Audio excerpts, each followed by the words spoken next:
Karim, tunggu sini. Tunggu sini, kenapa, Mat? Sepo.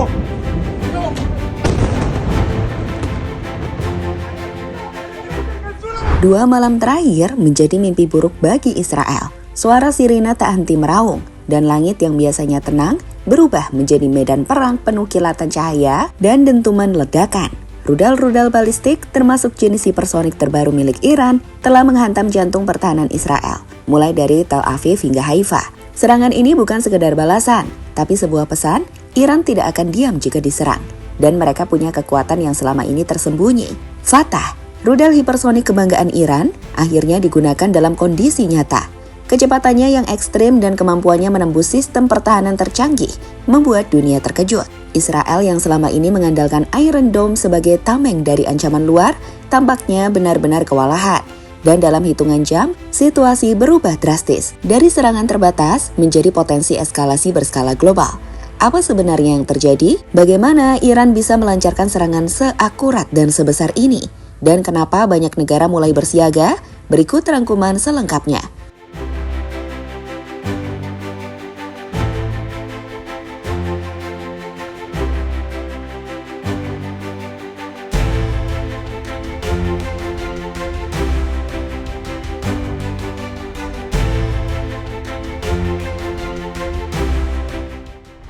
Ketegangan antara Iran dan Israel bukan hal baru. Keduanya telah lama berada dalam konflik terbuka, baik melalui serangan langsung maupun lewat perang bayangan di berbagai titik kawasan Timur Tengah. Namun serangan terbaru ini terasa berbeda, lebih frontal, lebih besar, dan yang paling mencemaskan jauh lebih canggih. Beberapa hari sebelumnya, dunia dikejutkan dengan laporan bahwa Israel melakukan serangan udara ke fasilitas militer dan nuklir di sekitar Teheran. Operasi tersebut disebut sebagai Lion Strike, sebuah langkah agresif yang memicu kecaman keras dari Iran. Bagi Israel, itu adalah bagian dari strategi preemptive demi mencegah ancaman senjata nuklir dari Iran. Tapi bagi Teheran, ini adalah deklarasi perang.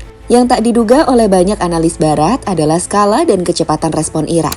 Dalam waktu kurang dari 48 jam, Iran meluncurkan gelombang pertama rudal, mulai dari jenis balistik jarak menengah hingga jenis paling mutakhir. Rudal hipersonik Fatah, senjata yang selama ini hanya disebut-sebut di pameran militer dan latihan tertutup.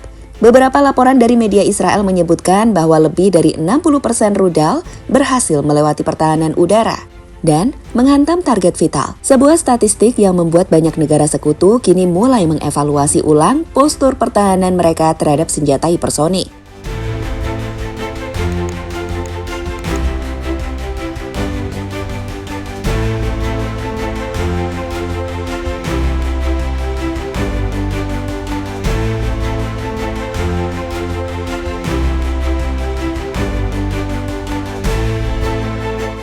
Sementara itu, dunia internasional menyaksikan dengan cemas. Pasar saham di beberapa negara Timur Tengah langsung bergejolak. Beberapa maskapai penerbangan besar mengumumkan pengalihan rute udara dari wilayah tersebut. Sementara kantor-kantor diplomatik Amerika Serikat, Inggris, dan Jerman di kawasan Teluk meningkatkan status keamanan mereka ke level tertinggi. Yang menjadi perhatian lebih besar lagi adalah konstelasi kekuatan di balik konflik ini. Iran bukan berdiri sendirian. Beberapa negara seperti Rusia, China, dan bahkan Pakistan telah menyatakan dukungan tidak langsung terhadap sikap Iran, khususnya jika konflik meningkat menjadi agresi multinasional. Ini menjadikan ketegangan tak hanya berdampak regional, tapi juga menyentuh poros geopolitik dunia. Dalam kondisi seperti ini, satu peluru nyasar bisa menjadi pemantik, satu provokasi bisa berubah jadi eskalasi. Dan semua orang tahu, kawasan ini sudah seperti bara api, tinggal menunggu waktu untuk benar-benar meledak.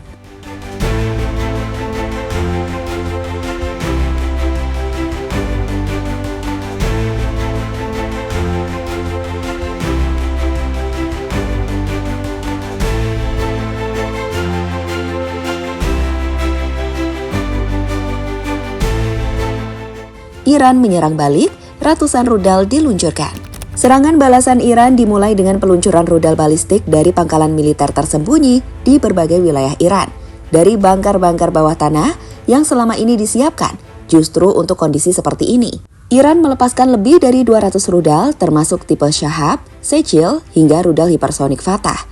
Tidak seperti serangan sebelumnya yang bersifat terbatas, kali ini koordinasi dan presisi serangan Iran benar-benar terlihat matang. Beberapa rudal bahkan melesat secara stimulan dengan kecepatan luar biasa, memecah formasi pertahanan udara Israel dan menciptakan kekacauan dalam proses intercept. Kementerian Pertahanan Iran menyatakan bahwa operasi ini adalah bentuk hak balasan yang sah atas tindakan agresif Israel.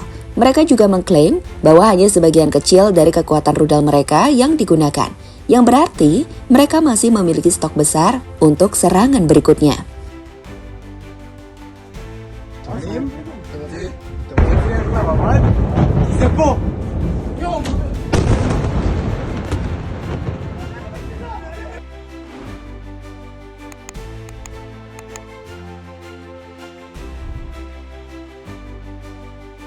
Tel Aviv dan Haifa dihantam, sistem pertahanan Israel kewalahan. Target utama dari gelombang serangan ini adalah dua kota strategis, Tel Aviv dan Haifa. Di Tel Aviv, rudal-rudal hipersonik berhasil menghancurkan gedung-gedung administratif, pusat data militer, dan beberapa titik logistik penting. Visual yang beredar memperlihatkan kobaran api besar di tengah kota, kepanikan warga, dan tim penyelamat yang kewalahan menghadapi banyaknya puing dan korban. Sementara itu di Haifa, yang merupakan kota pelabuhan utama dan pusat industri minyak, serangan diarahkan ke kompleks kilang bahan bakar dan pangkalan logistik Angkatan Laut Israel.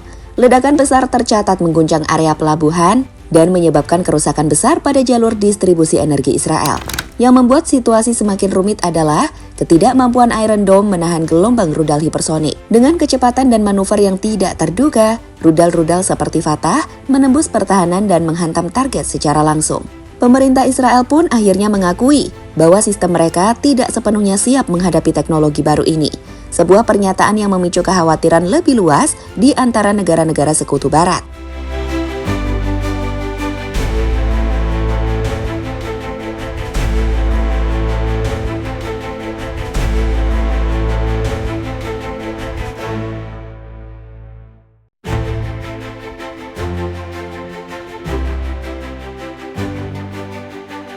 Apa yang terjadi saat ini bukan lagi sekedar konflik regional. Bukan lagi soal dua negara yang saling tembak rudal.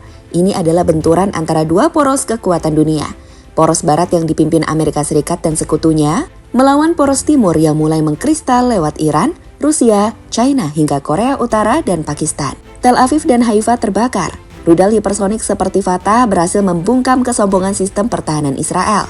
Tapi ini baru permulaan, karena ketika Iran menyatakan bahwa mereka belum menggunakan kekuatan penuh, itu artinya dunia sedang bermain dengan bara api yang jauh lebih besar. Amerika kini menghadapi dilema, ikut terjun ke perang dan membuka risiko konfrontasi global, atau mundur dan kehilangan pengaruh di kawasan yang selama ini mereka dominasi. Dan jika perang ini berlanjut, tidak ada jaminan bahwa senjata nuklir tidak akan ikut dimainkan. Iran telah membuka gerbangnya, Israel terpukul telak. Dan semua mata kini menatap satu pertanyaan besar. Apakah ini awal dari Perang Dunia Ketiga? Jawabannya mungkin hanya tinggal menunggu waktu.